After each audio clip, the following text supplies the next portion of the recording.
It is time for MMA Live for Lock right here on Awesemo.com. That is the fighter, Pete Rogers Jr. Of course, I am Jason Floyd. Hopefully, happy Halloween to everyone out there. Hopefully, you're having a good Saturday afternoon. Of course, we are 90 minutes away from the start of UFC Vegas number 12.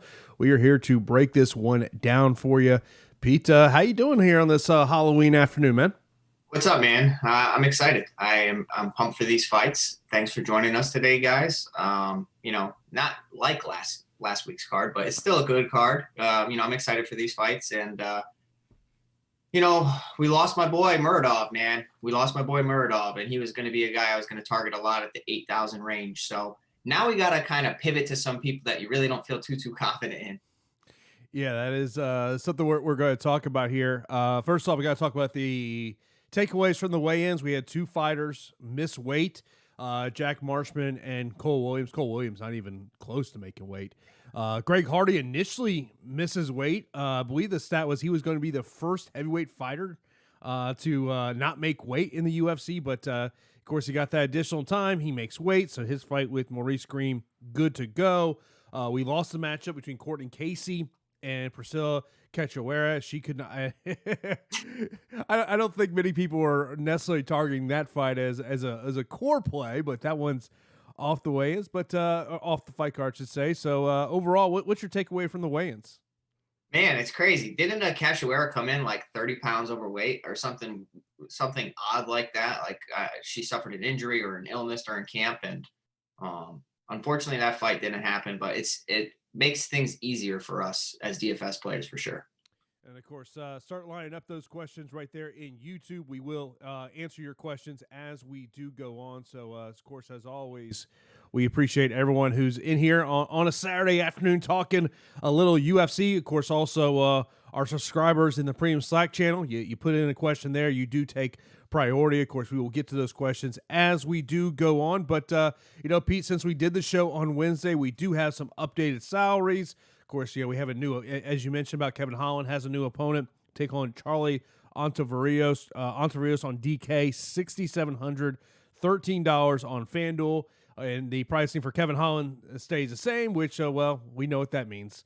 Kevin Holland will be chalk on DK. And I'm going to eat the chalk. It's okay. He's essentially a 9,000 play at 8,200. Very, very tough to get away from. It's tough to get away from the 8,000, 8,200 fights to begin with because of, being mid-priced. They basically just have to get over 85 points, and they're probably going to be a part of the optimal. I really feel like this is a nice matchup for Kevin Holland. There's always some uncertainty of how fighters are when they're taking fights on short notice. And during quarantine, we have seen short notice replacements really step up. But for me, literally no interest in Ontiveros here at 6,700. Perhaps you think he can survive for 3 rounds in a stand-up affair and just do enough to allow you to pay up for higher-end options. I'm just not even bothering. I kind of want the rest of the field to play some bad plays today, and I'll take advantage of it. I mean, you know how I am. I'm pretty aggressive with my percentages and all that. I essentially locked in Kevin Holland. And, I don't think it's a bad play if you're getting away from Kevin Holland to try to be a little contrarian. It can work out for you, but I don't want to be – I want to have almost every possibility with Kevin Holland. Yeah, I think on the other side, in terms of FanDuel, to me, Kevin Holland, I think, will be very chalky on FanDuel as well at $17. Where Adrian Yanez, to me, will be chalky on FanDuel at $16. He is 9,200, which I believe, didn't you call that on Wednesday? Didn't you lock in 9,200? I did.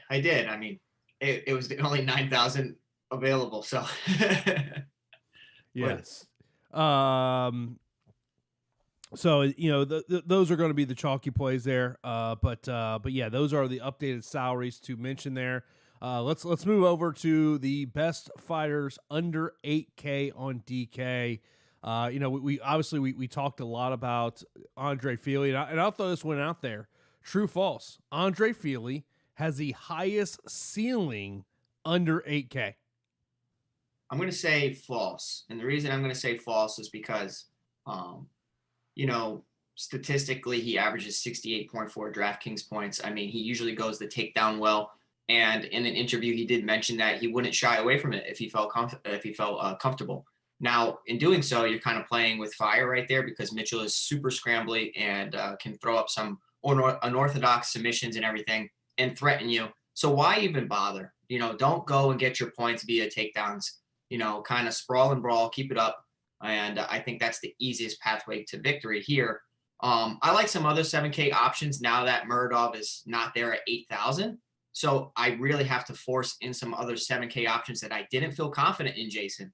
But it all comes down to the style of the fight that I'm targeting.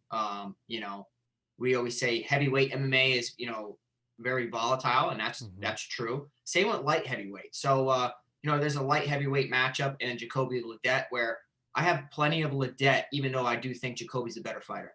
Yeah, I think at some point you will see Justin Ledet shoot for a takedown. I don't think he will sit there and have a kickboxing matchup with a kickboxer. And that's what Justin Jacoby is. On the Maurice Green, Greg Hardy, I think that, look, Greg Hardy should win that fight. He should win that fight. But I think that if you are trying to say, okay, how does Greg Hardy lose this fight? There's two things I will point out. Leg kicks. We saw what Jorgen Castro did. The effect that he's happened. I'm sure the team there at ATT has worked with Greg Hardy and how to defend those. The other things, if I am in that corner of Greg Hardy, I am saying, no way do you go to the ground with this guy unless you drop him and you're one or two punches away from the referee coming and stopping the fight. Do not go to the ground. It's like you mentioned on the strategy show, Maurice Green is damn good off his back. Yeah, but and you mentioned something that I think is pretty telling. You said, how can Greg Hardy lose this fight? Well, guess what? Greg Hardy can do a lot of things to lose a fight, and he's shown us that. He can take a puff of an inhaler between rounds. He can hit somebody illegally when they're on the mat. I mean, the guy will kind of create ways to lose sometimes, and that's always a worry whenever you roster him or whenever you are placing a bet on him. It's his fight, though. I really think that he is the better fighter here. Maurice Green, despite his kickboxing experience over in Glory, has shown that he can get knocked out, get hurt.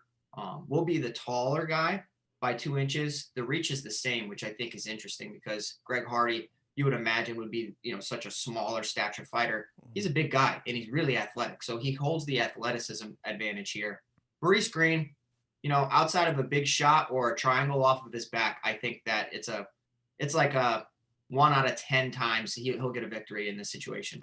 Yeah, I mean, we were talking right before the show of just, when you look at these options on DK that are 7,500 and below, it's like, who do you feel confident is going to win? I mean, I do not like Thiago Moses. I sit there and say, he's got to get the fight to the ground. He's got to keep the fight on the ground. I think potentially he could get pieced apart on the feet.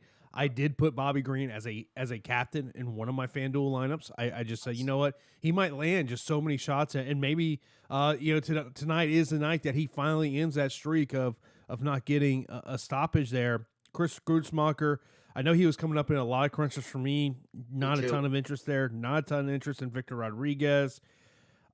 Jack Marshman, I mean, the only thing that concerns me there is that when you look at his wins in the UFC, he hasn't scored well. I want to say it's like 45 points and 67 points in his UFC wins, so that doesn't really stick out to you. I mean, Ledet, I think there is a definitely path to victory there. So, I mean, to me, it's just not a lot of options. Now, when I look at on the FanDuel side of the things, of the under $15 fighters, so we're talking about Charlie Ontiveros at $13, Maurice Green, 10, Thiago Moses, 11, Chris Grutzmacher, 8, Victor Rodriguez, 13, Jack Marshman, 10, Justin Ledet, 9, and Kevin Natavad, 12. Kevin was a guy that I did find myself going to a lot on FanDuel, and it was just merely, it was roster construction. He made roster construction easier, and I was able, I didn't know how I would do it, but I was able to put Alexander Hernandez in a couple of lineups. Yeah. Okay. So let's talk on these lower end options. You touched on a few. Ontiveros, for me, I'm crossing him off. I don't want anything. Somebody wants to pay for him. Okay, that's fine. I've also fought on the card that Ontiveros fought on. It's just he's been TKO'd, I think, 6 times or 5 times. So it doesn't really match up well with Kevin Holland. Maurice Green, hope and a prayer submission. definitely viable because of heavyweight MMA. Can, one shot. Greg Hardy is relatively green. What happens if he doesn't know how to get out of a triangle, or if he doesn't know how to avoid an armbar? What's his submission defense like? These are all legitimate questions, especially when you're talking about a guy who essentially is still kind of in the developmental stage of his career. Thiago Moises was getting pieced up by Michael Johnson, and then, basically goes for a heel hook or an Achilles lock and snatches that up. So outside of a crazy submission, I don't have a lot of interest in Moises. Even if he takes Bobby Green down, he's not keeping Bobby Green down. I just see Bobby Green, he's hitting his stride in MMA. He's got excellent striking, excellent grappling. Bobby Green could submit Thiago Moises, and I'm not even kidding. Like, Bobby Green, when it comes to MMA grappling, very, very underrated. Gritzmacher here is interesting. And the reason he's interesting is because of the volatility of Alexander Hernandez, what we've seen in his career. We've seen him get bullied in the cage. And what is Gritzmacher? Gritzmacher's a bully. If Gritzmacher goes in there and tries to implement the Drew Dober game plan of hit you and sprawl and all that, then you could be looking at a guy who could be gritty, for a lack of a better term. And, if he can withstand getting taken down several times, it's interesting being 6,900. Marshman, I think, is very interesting. And I really think Marshman's interesting based on what Strickland's been saying through social media, through interviews. The guy looks like he wants to just have a stand-up battle, and he's tired of doing the grappling. But Strickland is 20-3 because he would mix in takedowns and kind of, dominate standing up or via grappling. That's the easiest way to do it against Marshman. We saw Edmund Shabazian take him down and, just cut through him like a hot knife. So that's what should happen. But if it's a stand-up battle for a guy who's minimum priced in Marshman, essentially minimum priced, you got to look at it if it goes the distance. I mean, you could have 100 significant strikes and he pulls off 50 fantasy points. But I think it comes down to Ledet, Natividad, and Feely as my favorite 7K options. Natividad, the matchup is live. I really think that I am leaning more towards Natividad than I was on Wednesday show. And I think it's because of what he can do via striking and grappling. I mean, I told you I had to pick somebody who's not Murdov. Murdov isn't there. And I think Natividad, it's he hits hard, man. And he could definitely, KO Johns. But I'm telling you, I'm suspecting a Natividad submission. I really am. If you go back into his amateur career, he has an extensive amount of grappling wins. Yeah, I felt like I had more of Kevin than I did Miles, in that fight. Last week on Live for Lock, we were talking about, the captain options. Of course, primarily we talked about that on FanDuel, but let's talk a little bit on DraftKings. I did put in one lineup. It's interesting because you look at, the prices on DK. Kevin Holland, 15,000. Alexander Hernandez, 14,100. Adrian Yanez, 13,800. Strickland, 13,500. Bobby Green, 12,900. Hardy, 12,600. Uriah, 12,000. And then, go on, other ones. I don't have much interest in Uriah Hall as a captain. I know that, he could go 5 rounds, but this is not a guy that I would call a volume puncher. No. And, one of the concerns I have is that, if you look at Anderson's past couple of fights, you look at the guys that he went against and you go, man, they should really have got him out of there. It should not have gone a decision round. And so that's a little concerning to me. When I look at captain, I really like Adrian Yanez at 13,800. I think Bobby Green maybe at 12,900 could be a sneaky, captain play. What concerns me about Greg Hardy is if he wins, it could come really quick. And does he bring you the points that you would want? Like, to me, I might rather go with an Alex Hernandez at 14,100 than I would Greg Hardy, just because I feel like Hernandez might be able to have his ceiling is higher than Greg Hardy, because Greg Hardy could win in 30 seconds, and that's not ideal. Yeah. Okay. So the captain contest, Jason, I've been staring at it. We were talking before the show. I'm trying to figure out how the heck I can create a nice lineup. Now, what I have, right, is I have up my Awesemo Fantasy Cruncher, and I'm looking, right? Mm-hmm. Now, if you're playing the captain contest, I'm going to throw in one. So make sure you guys join me in that, in the $10. you have to roster one of these 1, 2, 3, 4, 5, 6 fighters, okay? Victor Rodriguez, Chris Gritzmacher, Thiago Moises, Maurice Green, Charlie Ontiveros, Jack Marshman. I just listed all guys that I most likely think that they lose. Mm-hmm. So, you know what I mean? You're going to roster a loser, most likely. Now, how can that be different? How can that help you? Well, you'll have to look at matchups, okay? If Strickland and Marshman is on the feet for 3 rounds and neither one of them get finished, Marshman could have 80 to 100 significant strikes, and even in a loss, could pay off because of the matchup. Gritzmacher will have to, not get taken down so much because I don't expect it to be a stand-up affair. Thiago Moises would have to get tons of takedowns. Maybe you do believe Maurice Green gets a submission win, but for me, if I'm playing the captain contest, Jason, I guess I'd have to, roster somebody that I think is going to lose. And I think Jack Marshman, of everybody we're talking about for the captain contest, it hurts me to say, I guess he's got to be one of the best options. Yeah, that's what made I'm not huge on the DraftKings captain contest. I did just like yourself. I'm putting one lineup in, and we'll see how it works out. When on the FanDuel side of things, I like Kevin Holland. I would say so. These are just some of the ones I know because about an hour before the show, I was putting in all my lineups.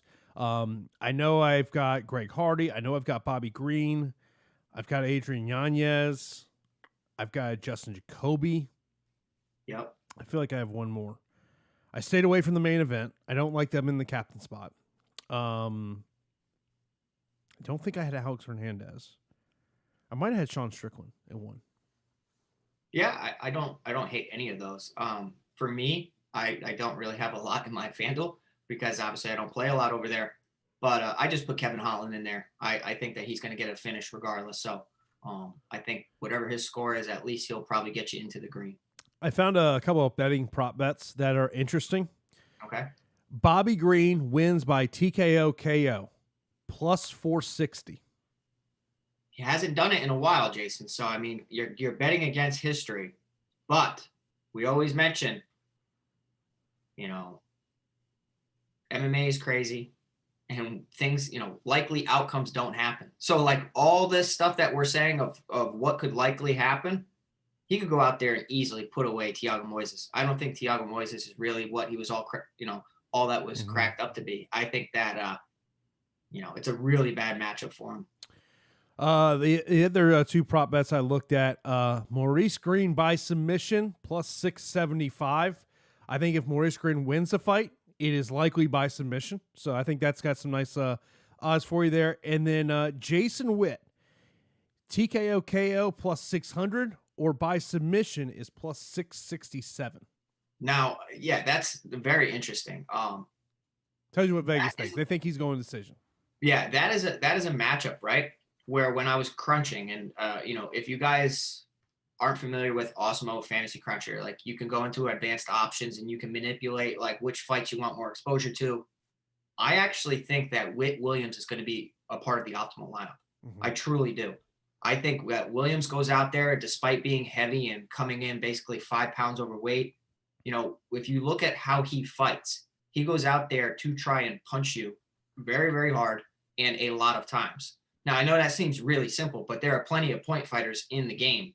He's not a point fighter. He has plenty of finishes, but he has also shown the susceptibility to get taken down and submitted. So I split my exposure here because, you talked to Whit. Whit said that he wants to grind him against the cage and take him down and potentially get him to take down City. I have plenty of Whit, but at 7,900, Williams is definitely a finish away from being a part of the optimal. I think that his style going up against a guy that did just get knocked out against Takashi Sato is interesting. I have plenty of Williams. It's like a 55-45 split for me. Yeah, and with Cole Williams missing weight, I think if he loses this fight, he's probably cut by the UFC as well. Yeah, well, I mean, how do you... Hey, by the way, kudos to Jason Witt's manager, Jason House. He got 40% of Cole. Kudos, Jason House. Kudos, man. That's what you need from your manager. Yeah, don't get that standard 20% beat. Get that No, man. 40%. You have leverage on your side. Yeah. Of course, this is the MMA Live Before Lock show right here at Awesemo.com. Of course, be sure to smash that like button. We will be getting into your questions here very shortly. Do want to let you know about a promo that we got going on today over at Awesemo.com. It expires today. We use the promo code PUMPKIN. You get a Awesemo Plus weekly pass for only $10.31. That's nearly $20 off the original price. This package does include full access to all the premium content and tools over at Awesemo.com, including player projections, ownership projections, our premium Slack channel, lineup builder, and much more. You got to use that code PUMPKIN. Go to Awesemo.com/join, or if you're on the main page, just go to Awesemo Plus, sign up for that weekly pass for $10.31. We use the promo code PUMPKIN. That does expire today, so you can get all the information. Of course, myself and Pete will be in our premium Slack channel throughout the day talking to you about these fights. And Pete, let's go right into our premium Slack channel as we already got some questions that are in there. This one, first one from the Dayman. He says, who has the best chances of a finish besides Holland and Yanez? Well, I think Holland, yes. Yanez, yes. I think Hardy. I think that's pretty viable based on his style, and all depends on if he can defend the takedown. All right, 4.5 is your number. Over under 4.5 stoppages. 11 Going fights over today, Jason. Wow. I'm always on the under. Today I feel like it's going to be action packed. It's going to be like an early night. Yeah. Next up from Tilt Chamberlain, he says, favorite MVP on FanDuel? Kevin Holland for me. It's an easy square. He could easily not get a first round finish, but he's going to get a W. And I need somebody in the captain that's going to get me a W. It's hard to really always predict early finishes, but I mean, he really has a nice matchup. All right, this is a FanDuel question from the day man. Says Whit and Green or Hardy and Feely? I would go Whit Green. I think Whit and Green is more GPP-esque. The other side, not so much. Samuel, appreciate you checking in the super chat. He says, is Yanez still a lock? Top favorite, top underdog, and upset of night. Does missing weight affect performances? Let's get it. Yanez is between him and Holland. I'm overexposed on both those guys. I'll flat out. I am overexposed on those guys. If they don't come in, yeah, my lineups are done. Well, Yanez, I think on FanDuel, it makes it very easy at 16. He's a chalk over there. Holland's the chalk on DraftKings. Those are two fights that I expect them to get the win. That's a nice little parlay. Those two guys, and then adding somebody else that you like. As far as getting finishes, we'll have to see. I think that one of them is definitely going to get a finish. I like both of them to get the W. Yeah, and if you go over to Awesemo.com and right there at the top of the screen, you'll see Odds Shopper. You can look at the betting lines so you can make your best bets, because someone asked about underdogs here. Andre Feely at plus 120 on the DraftKings Sportsbook. I like that one. In terms of other underdogs that kind of stick out to me, kind of scrolling down, looking at the current lines on this one.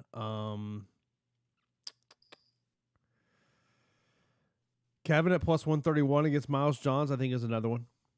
I like Natividad a lot. I mean, I really do.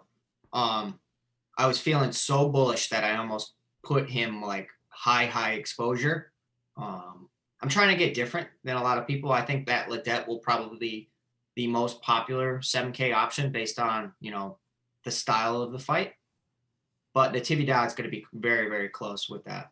In terms of missing weight, it's a case-by-case basis. When you're talking about when a fighter misses weight by 4 and 5 pounds, you just kind of wonder what happened in training. Was there an injury that just caused them, or was it just your body got to the point that it just shut down and that you couldn't cut anymore? Or it's just lack of knowledge and miscalculating. I can see that happening a lot with these fights. It's not in Abu Dhabi, but it is Vegas. You miscalculate how much time you're going to have to cut weight, what time, the weight, you know what I mean? If you miss a day, Jason, this is what a lot of people do, is that it's a simple mistake, but they miscalculate and they're off by a day. So like if the weigh-ins were, let's say today, they would be right on weight, but now that they're, going to be a couple pounds off, could be hiding an injury. It's case by case basis. I do think that Williams being big is going to give Whit some trouble. I really do. I think it's going to give him some trouble, as in, getting the takedowns as easy. He's a big, strong guy to begin with. So that's why I kind of targeted that fight a lot. I think if Whit goes takedown city, he's probably going to be a part of optimal at 8,300. Mm-hmm. If Williams, hunts for a finish early at 7,900, it's going to be optimal. So I like that fight. Next up over in Slack, Einstein Wart says, is Strickland too expensive on DraftKings for a fight with a minus 115 odds to go the distance? No, because at any point he can shoot a takedown and say, yeah, mm-hmm. I want to stand up and bang, until you are on the wrong side of that and you get clipped and hurt. And if he shoots a takedown, he can get a finish easy. You know what I mean? Like, game plans go out the window, Jason. We know this. But even in a stand-up affair, he should be the better guy. The one worry with Strickland is how vertical he is. He stands with his chin straight up in the air and he walks down his opposition. And we have seen Marshman rock and hurt Thiago Santos. He didn't really land that many significant strikes. I think it was like 15 or something throughout that fight. But he is one strike away from putting people away. Hop over into the YouTube chat. Let's see here. Up first, Andrew asked me about the Bellator moves. Any inside? Do they just want to cut the payouts to vets? Look, this is a simple answer to the question. Some fighters will release. Some fighters' contracts expired. They elected not to re-sign them. Bellator's been signing a lot of guys. Well, what happens when you sign fighters? You got to eliminate fighters off the roster. It happens in the UFC, and this is literally the first time Bellator has cut anybody since like February. So that's a quick answer. If you listen to my podcast this week, I went much more in length on why some of this stuff happened. Miles says, Pete and Jason, you guys talked me out of stacking Casey and Wood fight last week, so I'll stick to non-stack related questions today. Look, man, it happens, It happens, Yeah, I mean, I did say it was going to be a back and forth contest. So anytime that, I think it's going to be a back and forth contest, if you are a stacker, that's okay. Do it. I'm not a stacker. I would much rather think, that the other 7K options will come through for me. Nathaniel Wood was a great play last week. Ended up being optimal. Yeah, I mean, he was my side of the play. I liked him more, but it was a great fight. Yeah, awesome fight. If you did not have a chance to catch that one. Miles also says, can Johns get a finish? I'll say that Johns is probably one of the biggest leverage plays on the slate. And, the guy did have a great performance on the Contender Series against Richie Santiago. Comes over to the UFC, gets a win over Cole Smith, then gets flying knee KO'd by Mario Batista. Now, his volume is what is a little troublesome. Only 3.19 strikes per minute, and he's more of a power puncher that doesn't have finishes. It's so odd. He throws heavy, but does not really connect to get finishes. Out of his 10 victories, Jason, he only has a 40% finish rate. Like that's not good. And I keep saying that. Now, if he can't get his opponents out of there, his opponents are going to be in his face pushing the pace. Ooh, you hear those bars. Okay, so now Natividad is going to keep pushing the pace, grinding them, and we have seen Johns kind of fade under pressure. So give me Natividad here at 7,800, despite my love for Johns on Wednesday. Really Murdoch getting scratched from the fight, maybe look elsewhere. Of course, this is the MMA Live Before Lock show right here at Awesemo.com. We got a little over 350 people in here. We only have 42 likes. Let's get that up to like 100 here in the next 10 or 15 minutes or so. Of course, I do want to let you know over at Awesemo.com, say free premium content MMA ranking. So go over to Awesemo.com. And, of course, also sign up for that Awesemo Plus weekly pass. Use the promo code PUMPKIN to get a weekly pass for $10.31. Use it for tonight's MMA. And then, of course, tomorrow with the NFL. Also, you got NASCAR and Monday Night Football as well, as that'll be a nice long night for me. I'll probably get home about 2 o'clock in the morning. So looking forward to it. Next up, it says, who do you like better in the underdog role in DraftKings GPP, Maurice Green or Justin Ledet? Ledet. No love for your boy. You just hating on the crochet boss. You know, I would say this. One thing is, when they did the stare down, you see the different physiques. Now Maurice has really thinned out over the last year or so. And, you know, he's made changes in his life. You know, he's at Jackson Wink. It'll be interesting to kind of see how, you know, I think it'll be interesting to kind of see is, can Maurice be the aggressor in the fight? Or will we see a typical Greg Hardy marching him down? I mean, look, it's, you know, I would say I would like Maurice. I think the ceiling could be higher on Maurice Green for a submission in the first round. But I think I would say now this was a GPP question, but if it was cash, I like Ledet as a cash play though. I think Ledet is live. I really do. I think he's one of the livest underdogs. And trust me, you know, I love Dustin Jacoby. Great leg kicks, good kickboxing, good straight punches, very, very, you know, well-rounded. But if you go back and you look at Jacoby's career, he has been finished via strikes and he has been submitted. So Ledet used to compete at the heavyweight division, Jason, and actually had some really good success. Now has really, you know, gotten in better shape. If he goes the takedown well and he lands a takedown, he has the submission advantage. Even off of his back, if he gets rocked. Like Ledet can KO you with his hands too. He has great boxing. So it's more of a roster construction play for me than a faith play. Not the most faith, but of the 7K options, I think that he's one of the best. Interesting question over in our Slack channel. Yanez or Hernandez favorite pay up option on DraftKings. So they're right at the same, essentially same price, 9,200 and 9,300. I have more faith in Adrian Yanez right now. Debuting fighter, looked amazing on a Contender Series. I think that's gonna, you know, he's definitely the A side.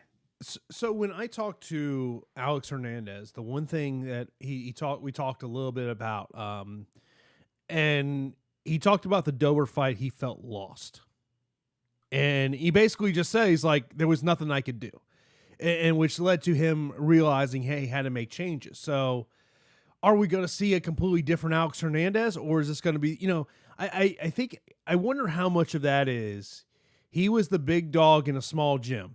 And he needed to go to a big gym to get around guys who are just as talented or even more talented than he is. Yeah, and he picked a great gym to do that. And, you know, I think it's also the confidence of what your corner's telling you.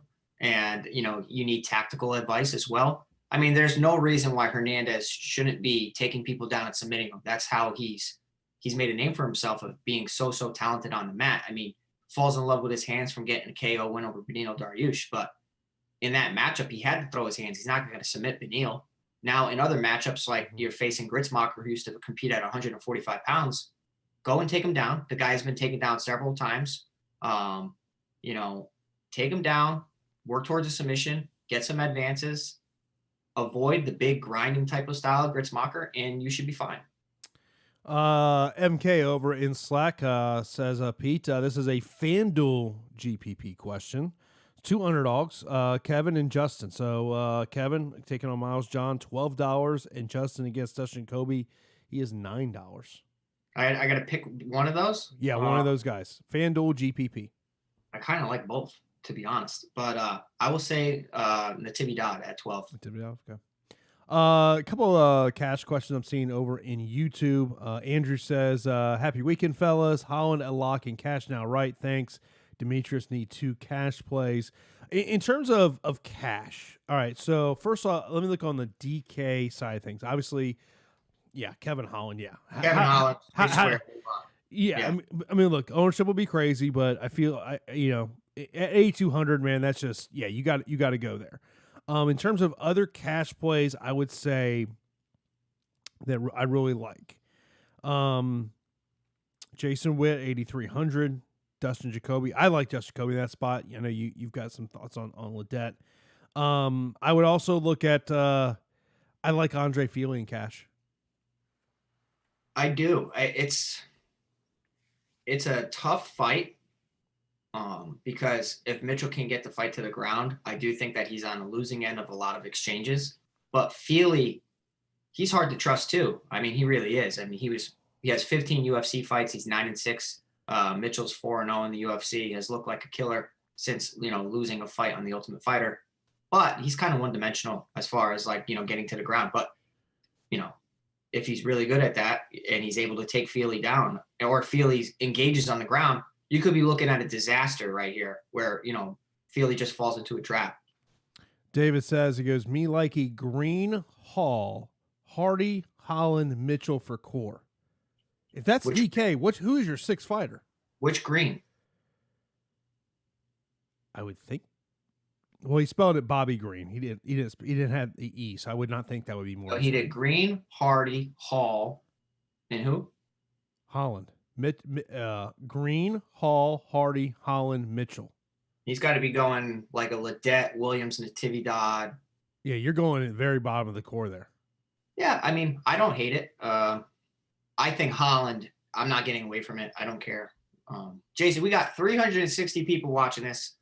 You guys are tuning in every week to hear us, and I'm hoping that you guys are, learning some stuff about MMA or becoming a fan of MMA or winning some money on DraftKings or FanDuel or whatever. Just do us a favor, hit that like button. Let's get up to 150, please. And I'll keep answering any questions you guys have. Jay says, Feely or Kevin for pay down? I will say Natividad. Okay. Holland and Yanya so cheap on FanDuel. Yeah, that's very true. Can Chris Grutzmacher pull off the upset coming in off a long break and injury rehab? I mean, he's definitely being counted out here. Mm-hmm. And I will tell you that when I was crunching, I had to manipulate it to not have so much Grutzmacher. I think it's more of his salary, his style. We've seen Joe Lozon and others fold to his pressure. The guy, even on the Ultimate Fighter, he's winning fights by putting people against the cage and just bullying them against the cage. And if Hernandez has a mental lapse like he did against Drew Dober, Drew Dober's a totally different fighter. Mm-hmm. But if he has a mental lapse like that, you could teach him whatever in the training room, but, you could see Grutzmacher have a better day. Devontae asked for the best value play under $13 on FanDuel. Under 13, huh? So you're 12 and under. I'll go into Natividad. Yeah, I agree with you on. Andrew says, I love Hall in the MVP spot on FanDuel. Thoughts? My concern is lack of volume. I don't know, man. I don't know. I try not to overthink things like that. You know what I mean? Like, so I'm gonna pull it up here. On Uriah Hall. Let's look at, because look, I think this is a fight that we would expect that it is going to be a stand-up fight. So let's look at Uriah Hall's past couple fights. So he had the split decision win against Antonio Carlos Jr. I mean, look, we all know Carlos Jr. is he's a grappler. He scored 3 takedowns in that fight. Uriah Hall landed 34 significant strikes. In his third round win against Bevon Lewis, he landed 39 significant strikes. Remember, Bevon Lewis was up 2-0, as I recall, in that fight. In his second round loss against Paulo Costa, he landed 58 significant strikes. His win against Jocko, 26 significant strikes. That was a win in the second round. Let's look at fights that have gone the distance.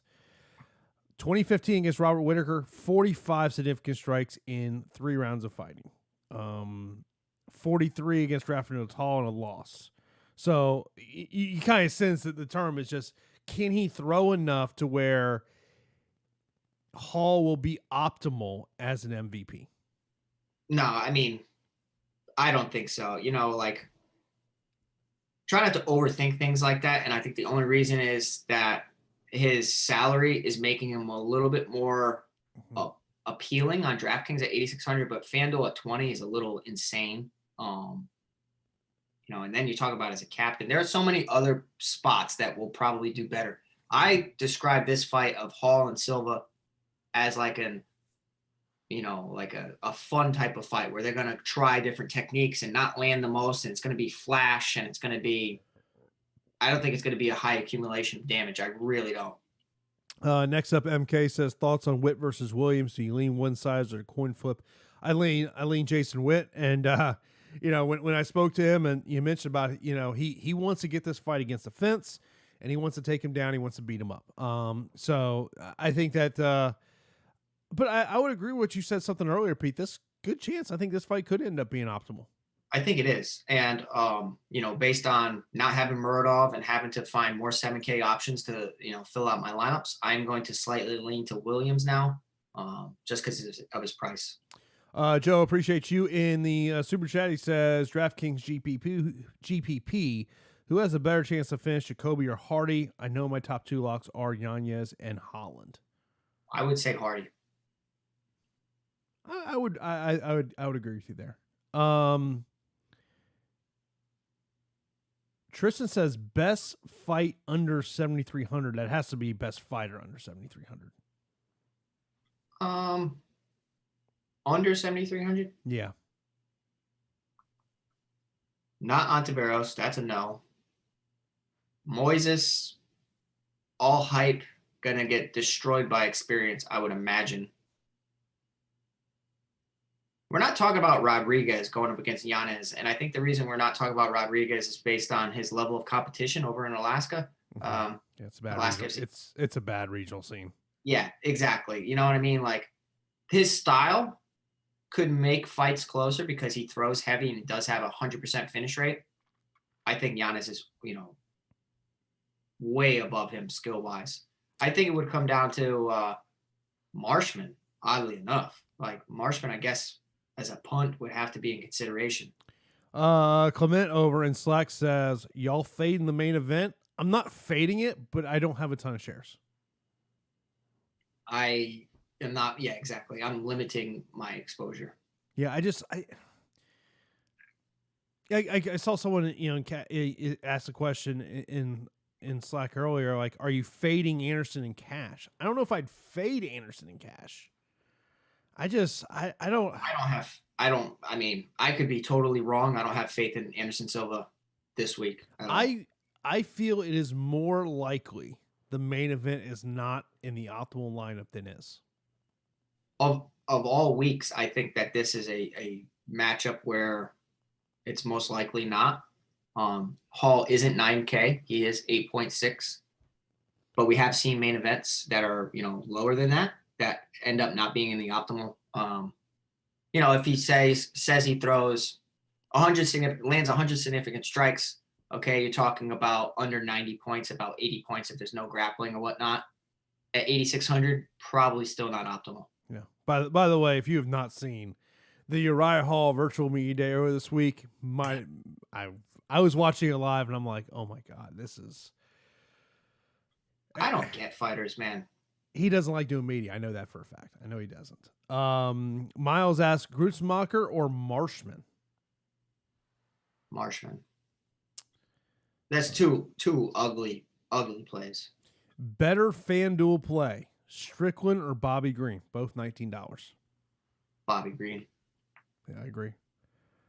Like Strickland, if you told me Strickland's going to take him down, Strickland all day, man. It really is. But standing and trading with anybody who has rocked and dropped Thiago Santos, despite, losing, he literally could walk into a shot with his chin straight up in the air. By the way, someone asked when did the early prelim start? 4 p.m. Eastern time, so 42 minutes from now. What about Andre Feely as FanDuel MVP? There's way better options. There's way better options. That's super contrarian, but there's way better options. It's not an easy fight. Mitchell's undefeated. I don't like betting against undefeated fighters. I just don't. Even though I do think that Feely is in play. Mitchell's 13-0. a learning curve is always, going to present itself at one point or another, outside of Habib Nurmagomedov. I mean, but Feely has really underwhelmed also. Yeah, someone asked if we thought Jason Whit was going to be sneaky. He is not sneaky, in my opinion. Well, I bet you ownership he is because he's lost in the shuffle. Let me see here. Not bad ownership. Okay. Not bad ownership. Let's see here.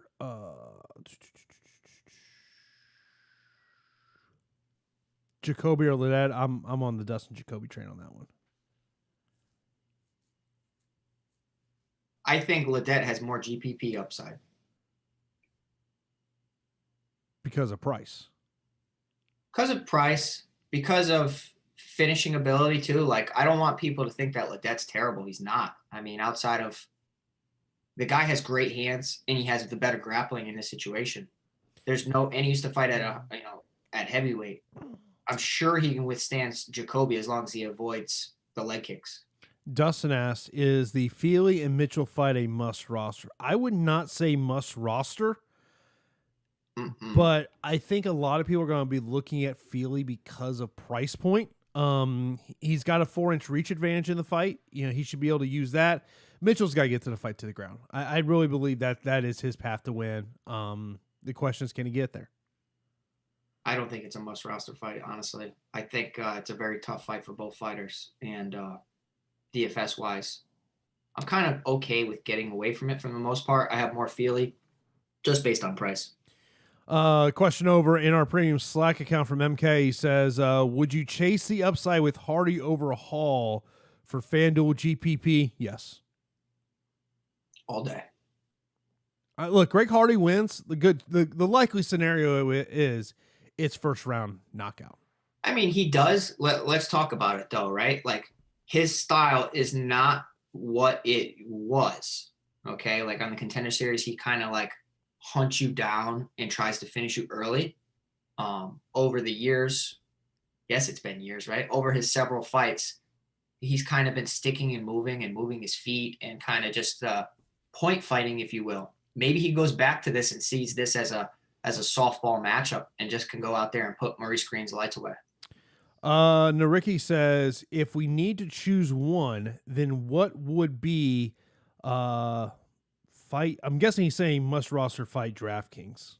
I got a couple options here. All right, let me hear it. Jacoby Ledet, because it's a fight that's going to play out on the feet.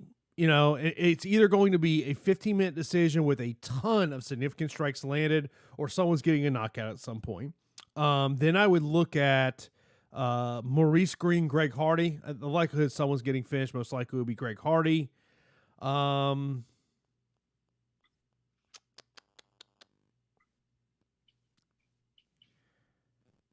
not sure. I mean, Williams Whit, I think, is another one. What are you thinking? Whit Williams, man. I think that I might be alone on this train, but I like it. I think it's a leverage matchup to target. I really hammered my exposure to that fight because I think the price range of both kind of makes people skip over them a little bit, Jason. Mm-hmm. And just based on the matchup, if Whit goes to what he says and goes to the takedowns early and often, he can definitely submit Williams. We've seen it happen, and despite Williams having a wrestling background, he really just looked horrible when it came to takedown defense. Yeah. And it's kind of like when I look at my heat sheet, I hope you guys are checking it out on Awesemo.com. I work hard for that. That matchup has the most red, Jason. So when matchups have a ton of red, that means a ton of mistakes are happening. And when mistakes happen, GPP scores shoot through the roof. And, of course, people can see the heat sheet right there on the screen right now. But if you want the full heat sheet, go over to Awesemo.com. That is free content over at Awesemo.com. So check it out. Kane says, chances that Hernandez can get a finish. I think they're in play. I mean, I do. I think that if Hernandez kind of finds his old self, works towards a takedown, I'll tell you what he'll have in this fight compared to other fights. He'll actually have a good game plan. His coaches will actually implement a smart game plan for him. rather than just, letting him loose to go fight. I listened to the interview that he spoke with you, and, he brought up great points in saying, there was really no solid game plans. And now with a strong stable of coaching staff and training partners, now he can start working towards, being a smarter fighter. Here's the interesting part about that. His original coach is still in his corner.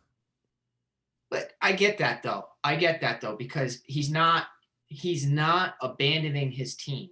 He's adding to it. No, he made that a major point with me, was that he's like, still support my gym, but I mean, look, he had to do what was best for him.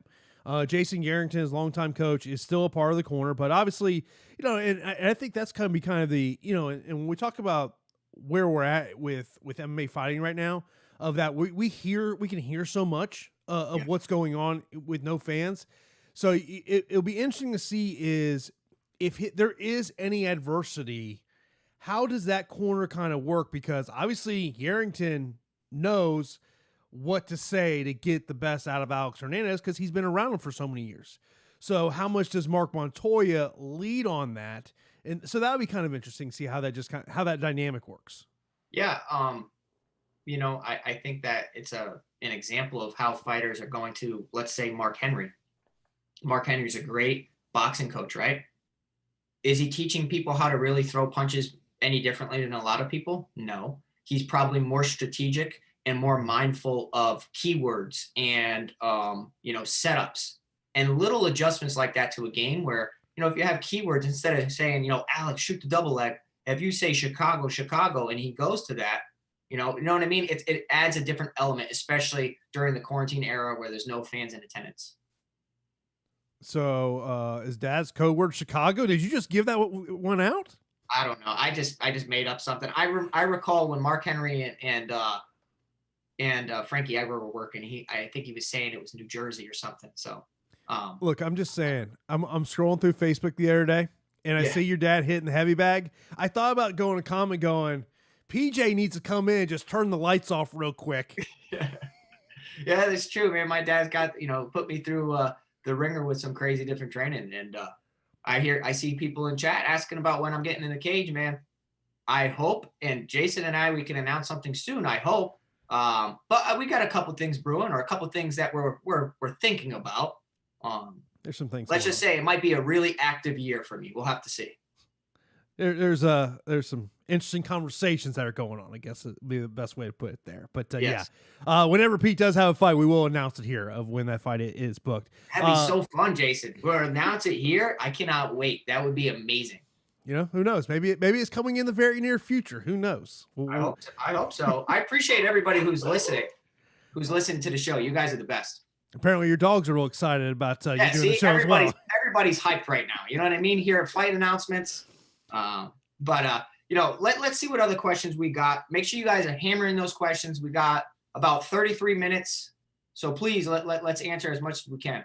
And I want to let you know about a giveaway that we got going on right now at Awesemo.com, as we have a special YouTube subscriber giveaway going on right now. And all you have to do is like the pin tweet on our Twitter account at Awesemo_com and subscribe to this channel. That's it. No guessing or anything. One random person who does both will be selected to win a free month of Awesemo Plus. It's that easy. So hit that subscribe button now and like that pin tweet for your chance to win. Also, got to hit that notification bell, and definitely appreciate everyone that's in here on a Saturday afternoon. And also, free premium content over at Awesemo.com today is our MMA rankings. Back over to the YouTube chat. Let's see here. Hardy could win, but I'm concerned going to decision. 8.8K seems a little pricey to me. If that fight goes decision, I worry about Greg Hardy's cardio in the third round. I mean, why are we worrying about the cardio? He's got an inhaler between rounds. We should be fine. Yanez or Holland at captain? Doesn't say where. Holland for me. Not overthinking it. Wow, not overthinking at all. Okay. No. I like both of them there. Is Justin Kobe going overlooked? Maybe in Pete's world, not in my world. Yeah, okay, so let's talk about that. I'm glad you guys bring up amazing questions. We always say we got the best listeners. We really do. I mean, you guys are great. As far as who's going overlooked, I will say Jacoby's going overlooked because people are thirsting for a punt play, so they're going to Ledet. I will also say the next person who's probably going the most overlooked would be Miles Johns at 8,400. Because people are thirsting over a 7K punt, and Natividad is that. MK says, who do you like the most for FanDuel MVP? Bobby, Whit, Hardy, Jacoby. Out of those four, I would rank it Bobby, Hardy, Jacoby, Whit for me. I would rank it Jacoby, Hardy, Green, wow, Whit. Really? Okay. I don't hate it. Trey says DraftKings single entry top 2 to 3 locks. Holland, Yanez. Well, Holland. Okay, I will tell you this. Okay, my single entry. I don't think I have any single entry, but I just know a core build for me when I was building my lineups was Holland, Yanez, Whit on DraftKings. Yeah, Whit allows a lot of flexibility with your roster. I think Natividad and Holland make things pretty easy. Joseph says Hardy seems like he's managing fights now instead of attacking. Green and GPP on DraftKings. I think Green's is a GPP play. I don't think he's a cash play. It would be. I would be surprised if that fight's not optimal. Really? Yeah. Can Green not get punched in the face for 15 minutes? Because if he gets punched, he's probably getting dropped and KO'd. You bring up a very, very good point. Groups for $8 on FanDuel allows 5 great other picks. Is it worth the very likely loss? I mean, we only have, what do we got? 1, 2, 3, 4. What do we have? 11 fights now, Jason? Correct. We've seen larger cards where 7K options don't come through, and it's a matter of who scored the most in a loss. So if you really like people like in that captain contest, you gotta roster a loser. I know somebody mentioned that they're rostering, I believe they said Ontiveros, to allow complete flexibility of buying whoever they want. I mean, it's hard to come back over a 0, though. Okay, by the way, so Ian brings up this question. Who has a greater chance of losing between Yanez and Holland? I'm thinking leveraging against the large field. I would say Yanez has a greater chance of losing because he's making his UFC debut. Rodriguez is too. Rodriguez does have a 100% finish rate. I really don't see Holland losing to a guy who's been TKO'd 6 times. I would leverage against Yanez because maybe that fight's closer than the salaries are saying. Yeah. By the way, be sure to keep smashing that like button. Appreciate all those likes in there. Also, be sure to subscribe to this show on the Awesemo Podcast Network, as our strategy show is available every week in podcast form. Justin says, Williams or Ledet DraftKings GPP? I'm going to break your heart. I'm going to say Williams. I think that is an easier matchup than Ledet has against Jacoby. Now, I do think they're both viable. And Jason, in the chat, we got people saying, the week of your fight, there's a UFC fight. Are you still going to do the breakdown? Yes. And, Jason came to my last Bellator fight, and the day before my fight, after I got off the scales, we went and did a UFC breakdown before we were with Awesemo. So, we'll always have a show. Yeah, we'll be in whatever hotel room where the fight's at, Yeah, that was funny. You remember? Yeah. Yeah, we sat there literally at the Mohegan Sun, beautiful hotel, and it was crazy. I saw Nolan King posted a picture the other night after the Bellator fights. Yeah. Like kind of like a little courtyard type area right before you're walking to the hotel, and like literally there's one person a shot. I was like, I've never seen that at Mohegan Sun. Never seen. Yeah, man. The dynamic has changed. I'm usually seeing people get drug out by security because they're too drunk or getting in a fight. Yeah. Dude, I'm telling you, I'm telling you, people watching Mohegan Sun non-COVID life, ooh, that was some good times. Oh man, it was the best. Or trying to find food at 2 o'clock in the morning can sometimes be difficult. Bobby's Burgers, bro. If Bryce wins, do you think he's likely to score similar to Sales Rosa or Moffitt Diamond? I forget what the scores were in that fight. Hold on, let me pull it up. Great questions, man. I absolutely love the questions, and I do think that maybe Mitchell's coming in a little bit underowned, and I know that I'm not really targeting him the most. But Mitchell has put up some stinkers as well. Let me look right here. So he's priced at 8,500. In his fight against Bobby Moffitt, 17 significant strikes, scored 46.5. In his fight against Tyler Diamond, 38 significant strikes, scored 64, but had 3 takedowns. Now, I think that's more likely than scoring high in a matchup against Andre Fili, to be honest. Yeah. Nariki says William missed weight by 4.5 pounds. Problem with travel condition, extra money for Whit.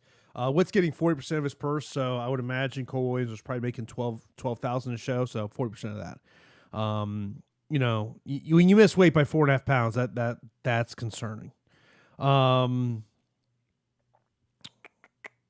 Jacoby or Green?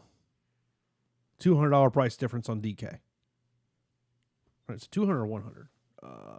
No, $100 price difference.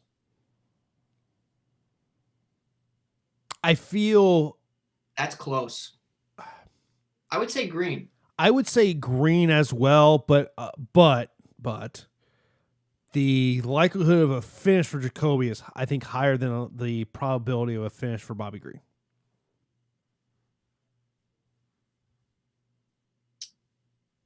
I would disagree. Well, how can I disagree? You're bringing up a great point. I mean, if history repeats itself, Bobby Green goes and gets a decision. 2013, right. 2013, bro. You're right. Yeah. 7 years ago, long time ago. He's due, bro. He's due. He's like a hitter that's due for a home run. What's the DK chalk besides Holland? Probably Giannis. Hall. No. I bet you're right. It'll be Uriah Hall. It's a Holland Hall. Yeah.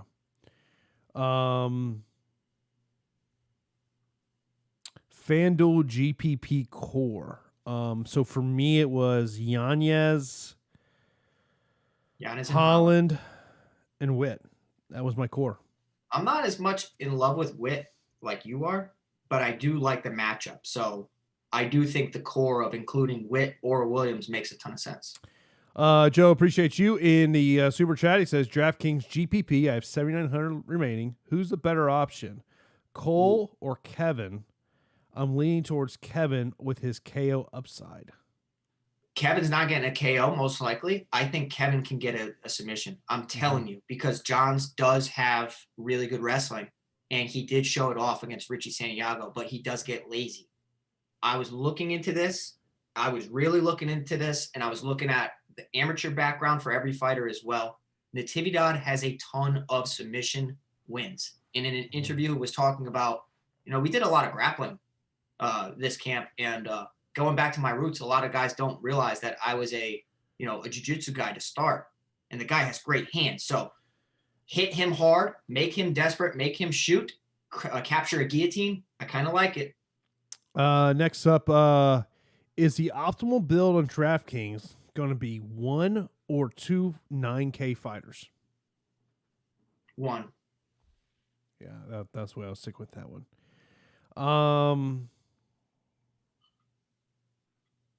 We got Ryan asking who missed weight. Williams missed weight by 5 pounds in his matchup against Whit. Hardy initially missed weight, but then made it. And then the other fighter that missed weight, they never even weighed in. Yeah. Courtney Casey's boyfriend, I can't think of his name off the top of my head. He's a UFC fighter. Oh, I know who you talk about. Drakkar Close? No. Yes. Yeah, Close, yeah. Yeah, he mentioned that, I guess they tried to do the fight at 35. Casey was down to go and still couldn't get the fight to go. She's still 15 pounds away or something crazy. Yeah. Ryan says, thoughts on 100% Holland? I would not go 100% Kevin Holland. I did. I did. If I get beat, Joe's asking about Joe, go into his amateur background. I'll pull it up right now. But yeah, if I get beat by Holland losing, I'm okay with it. It's a good play. Yeah.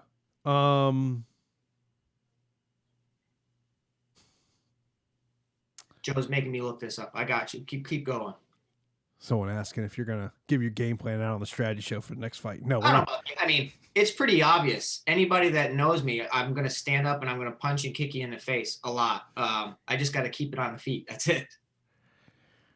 Yeah, well, unless you feel the takedowns there, you just feel you're stronger than the other guy. Someone has said that to me in the past. Who is that guy? I don't know. I think you know that person very well. Yeah. Grutzmacher or Odette DraftKings single entry. With that. Yeah, I would agree with that one. Jason, can you do me a favor? Can you tell me what the prop of Kevin Natividad winning by submission is? Because Joe is saying, he was asking, he has one submission win in his professional career, right? If I go back and I look at Kevin Natividad's extensive amateur background, he was 12-1 with 1, 2, 3, 4, 5, 6, 7, 8 of his 12 wins via submission. The guy is skilled. Yeah. 16-25 the win by submission. Ooh. Oh man. I hope somebody put something on that. Yeah, that's massive odds there. Over in Slack, Jacoby Green Hardy, if price didn't matter. A lot of Green. Yeah. Yeah, Green. Just because I feel the most confident of him getting the W. I mean, Jacoby could definitely throw up an egg, and Hardy could very well put himself in a submission because he's silly and get submitted. Yeah. By the way, we're 19 minutes away before locked, so you gotta start getting those lineups in there. Do want to try to get most of these questions in here before we get out of here. Ryan says FanDuel, Silva and Feely, Mitchell and Yanez, or Yanez and Whit. Yanez and Whit for me. Yeah.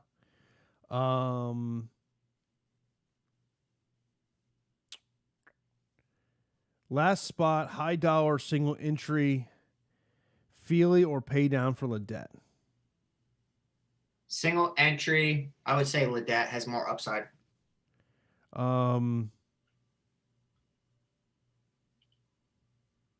we could definitely do a breakdown of Pete's next fight. I'm so down. We might have to do it after the fact, though. We don't want to give too much away. Yeah. Like you said, anyone fights you, they know what to expect, though. Fading both co-main event and main event crazy. I wouldn't say that's crazy. I'm fading the co-main and main event quite a bit, Jason. Oh. Rick says, bad move leaving $10 on the table if I go with Kevin, but if I use all money, I get Hernandez.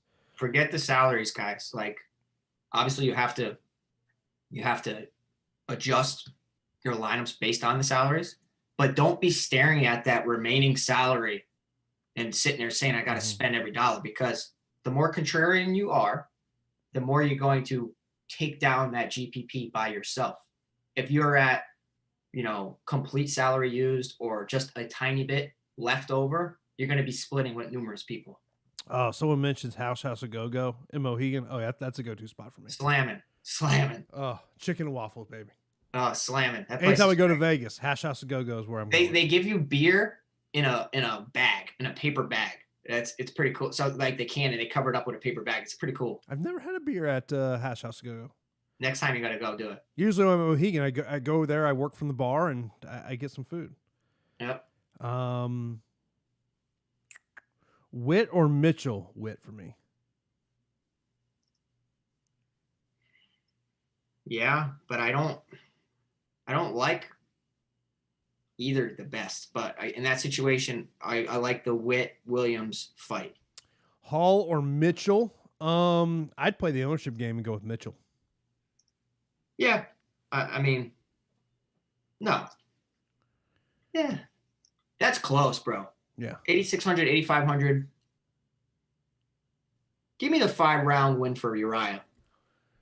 All right, so Emac checking in over in Slack. He says the usual questions favor DraftKings cash, and it's okay to stack a few with the title fight. Well, there's no title fight.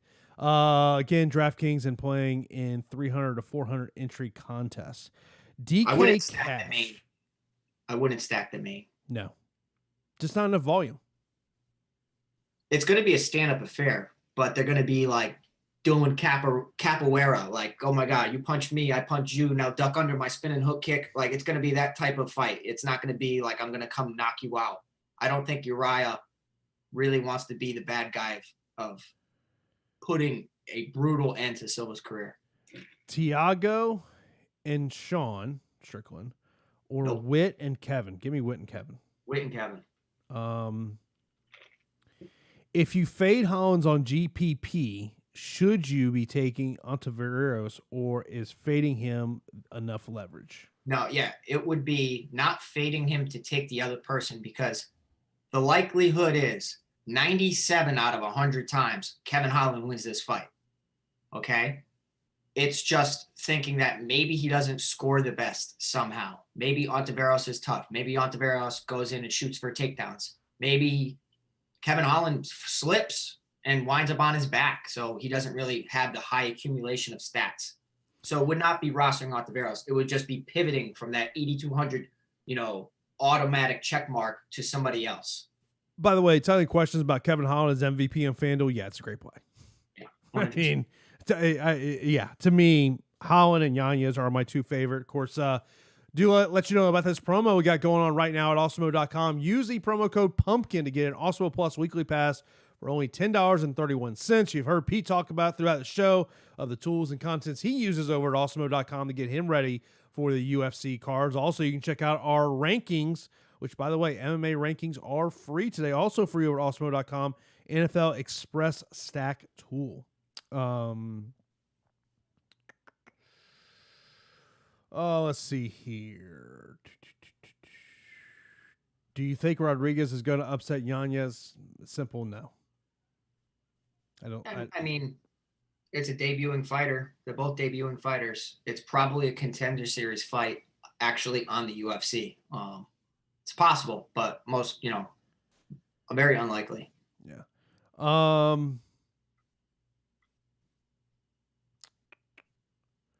Matt says, Holland on Instagram comments talking about how he's going to cruise is concerning. Let me just say this. When it comes to what fighters say before a fight, take it with a grain of salt. Yeah. I was trying to think of the phrase. Yes. Yeah. Great. Yeah. Grain of salt. I've done this interview game for a long time. I just never know. Don't even ask the question what your game plan is, because you're not going to tell me. Yeah. I mean, like, if you placed bets on what people said before their fight in the interviews, you probably would be negative, would you not? Oh, totally. Yeah. Yeah. A fighter is not going to tell you what their game plan is. And if they are, and if they do, they stray away from it more often than not. It's an MMA fight with 4-ounce gloves, and things happen. Yeah. Stack the main event, DK cash or not? No. Nope. Not for me. Ledet or Williams, DraftKings single entry GPP. It's close. I say Williams. People are loving the show right now, Jason. We got 380 people. Hit that like button for us. We appreciate you. We got 12 minutes left. What can you see Jacoby scoring? I think his ceiling is 115, 120. Get the heck out of here. Ceiling 115, 115, 120. This isn't a layup of a matchup. I think he's below 100. I think his ceiling is right about 100. So 115, 120. My goodness. First round stoppage is 90 points right there. That's true. It is true. All right. Hey, look, if he gets 115, 120, I'm doing 20 push-ups. Okay. Fade the main event. I would not say I'm not fading the main event. I just don't have a lot of shares. Agree. Well said. FanDuel core. We've gone over that. Whit, Yanez, Holland. Yanez or Williams, DraftKings. Yanez. I think the common build would be Giannis for sure. But like if you have two spots, like two lineups, do one with Giannis, do one with Williams. I mean, leaving that much salary on the table will definitely make yours contrarian. Someone asked about Bobby Green as a FanDuel MVP. I like that. I like that one. Me too. What was the other one? Is it worth making a stand on Underdog? If always worth it. It's worth it, but also I think you got to play the ownership game there too. Yeah. Is it an underdog that everyone's on? But as you've said throughout the show, when you look at the underdogs on this card, there's not a lot that you feel uber confident in. No, you don't.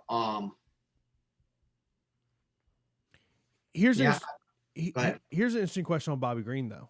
Is he the best $19 option on FanDuel?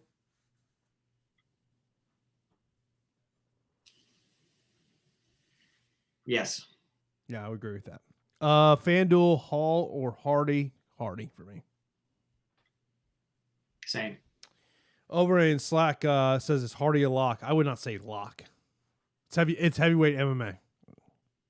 9 out of 10 times. Man, you are hating on the crochet boss. I really don't think that. I mean, I could be dead wrong. And if Hardy gets in the triangle, he could definitely be screwed. But I mean, he's trained at American Top Team. They specialize in jiu-jitsu. Outside of a Hail Mary submission, the one thing I would say is what happens if Hardy gets on his back? Like if Hardy gets on his back somehow, what happens? How does he look? Is he a fish out of water? Probably. I still think that he's athletic enough to avoid bad positions. That's the one thing with him is just, can he play a jiu-jitsu game? He shouldn't. I don't care if he can or not. He shouldn't. Oh, but, no. Yeah. No. The smart thing would be just keep the fight on the feet. Just tell him where he's going to stand right back up. 100%. You know, that's what Feely should do against Mitchell, too. Why are you going to play with fire? Best MVP option on FanDuel GPP. FanDuel, just overall FanDuel option? Yeah, I would say Kevin Holland. Adrian Yanez. He's a nice play on FanDuel. Yeah. Ledette, best underdog on FanDuel? He's priced so cheap. Oh, my God. I think the Natividad is more alive, though. Look, this is the thing about Maurice Green. His path to victory is twofold for me. It's leg kicks and it's using jiu-jitsu. I think if he can somehow get the fight to the ground and get Greg Hardy on his back, I think Greg Hardy's in a ton of trouble. But the question is, can he get it there? Green's a guy that can get bullied, right? If Hardy goes out there and bullies him, I think he's going to crumble Green. I really do. Yeah. But you bring up great points. Yeah, I mean, because that's the one thing we always try to say is, okay, when you have a fighter that you expect to win, how can his opponent win the fight? So we're just kind of pointing out what can be done there. Right. Let's see here. We got 8 minutes till lock. Let's go, guys. Let's win some money. Higher upside, Strickland or Bobby Green, DraftKings GPP. It is close, man. I don't know what type of game plan Strickland's going to utilize. On paper, Strickland has the easier matchup. I think Bobby Green's the answer, though.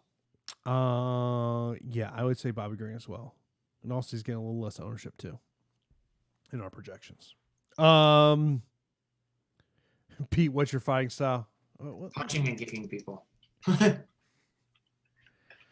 think we just need to call it. You like to throw them bungalows. Yeah. Yep. Let's see here. By the way, if you got any last minute questions, line those up right now in chat. I think we've pretty much kind of. Is there a fighter we're not talking about? We're probably not talking enough about Gritzmacher. I mean, lay it out first, Jason. Gritzmacher was coming up a lot on Cruncher. I think he'll be a popular punt, so to speak, of just paying down to pick everything else. Make a case for Gritzmacher right now.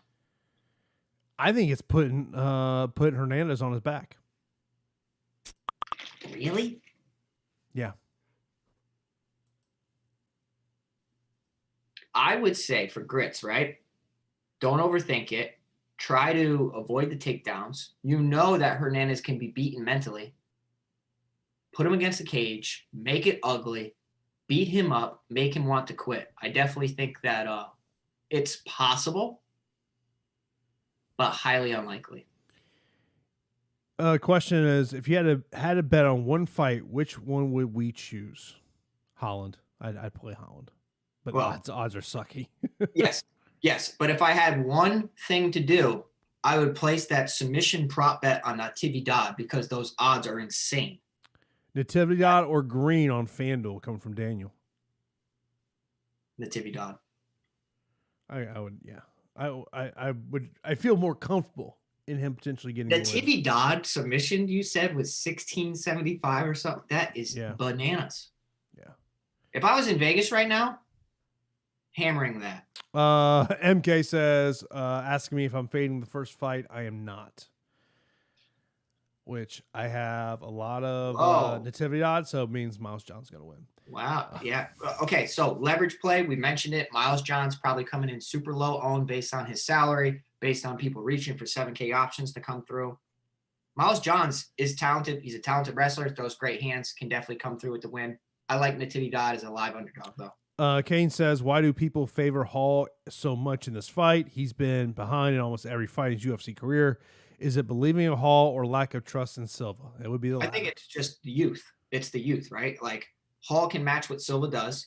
Silva is not the most durable fighter now in his age of 45.